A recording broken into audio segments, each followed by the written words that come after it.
Hello, everyone, and welcome back to Rarely Typical, the podcast where I am talking about living with a chronic illness, finding hope, and growing through the challenges that life throws at us.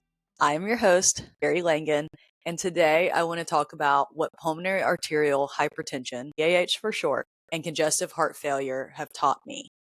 But before we get into the lessons, I think it's important to go back and share my story because in order to understand where I am now, you have to also understand where it is that I started.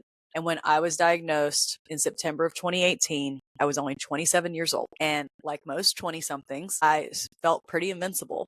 I mean, who doesn't at that age? We all have the illusion of a lot of time and good health for the rest of our life. And then life steps in and reminds you that things don't always go according to plan.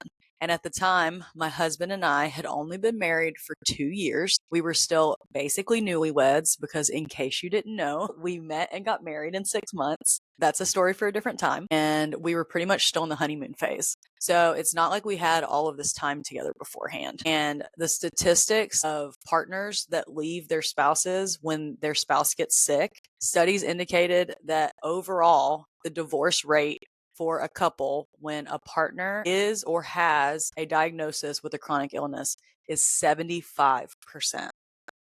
And to add to all of that chaos, we were also a military family and we had just moved across the country to Colorado where we didn't even know a soul. Don't even get me started on what the statistics are of failed military marriages. We have friends that are on their second and third marriages. And for fun, we also had twin baby boys who weren't even walking yet. So picture me, undiagnosed, carrying not one, but 2 babies around in the Colorado altitude with an undiagnosed rare lung disease and heart failure. Talk about hard. So let's call it for what it is. Life was chaotic and unpredictable. And to add to the list, I was diagnosed with a rare progressive disease with no cure, along with heart failure and at the time, liver cirrhosis.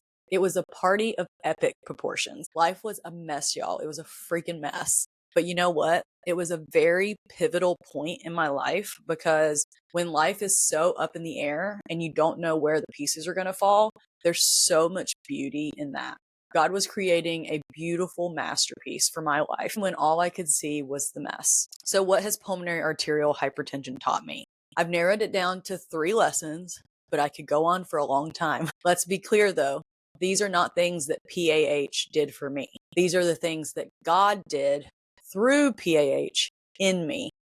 He used my illness as a tool because he doesn't waste anything. And I believe that all good things come from Jesus, even when they're wrapped in pretty unappealing packages.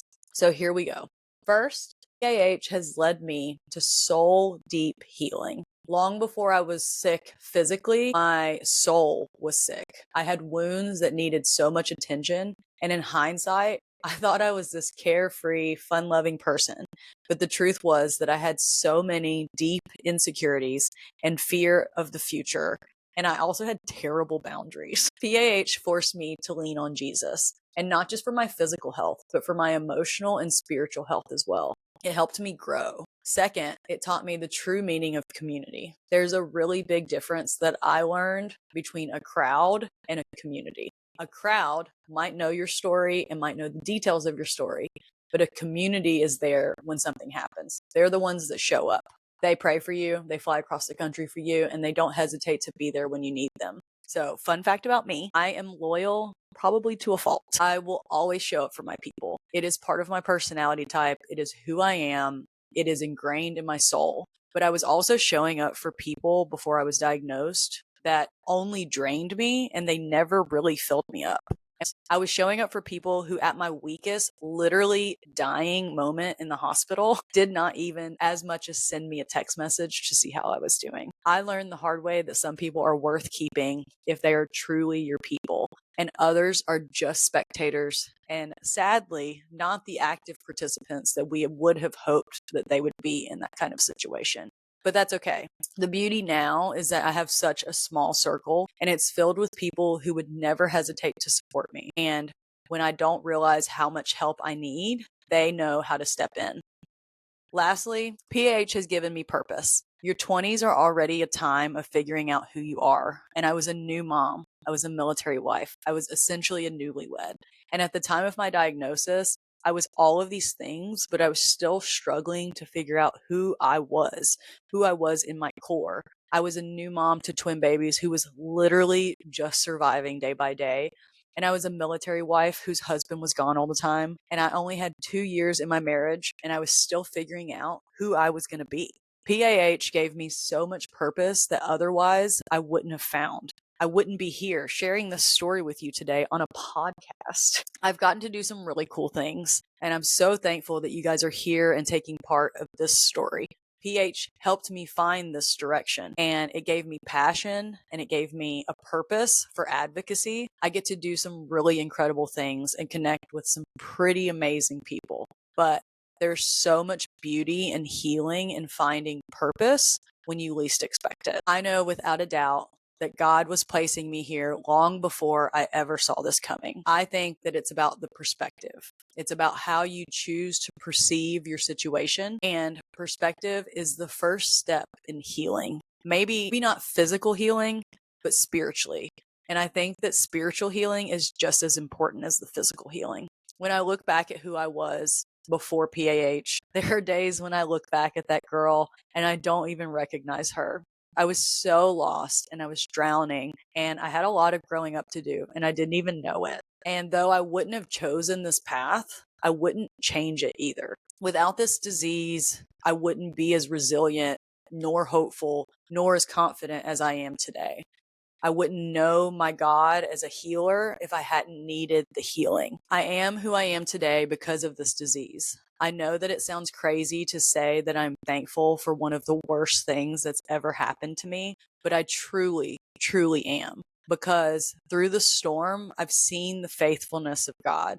I've been able to recognize the beauty that is this mess. I've found gratitude and resilience and a deep sense of purpose. And I know that many people with PAH live on borrowed time.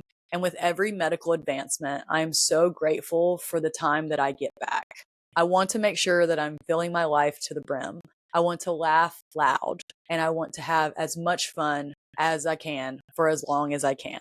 And I don't want to give up one more moment to this disease. I don't want to give this disease another minute of my time. But if you are not there yet and you are still in the thick of the struggle, that is okay. And I see you. If you can't relate to this, I understand.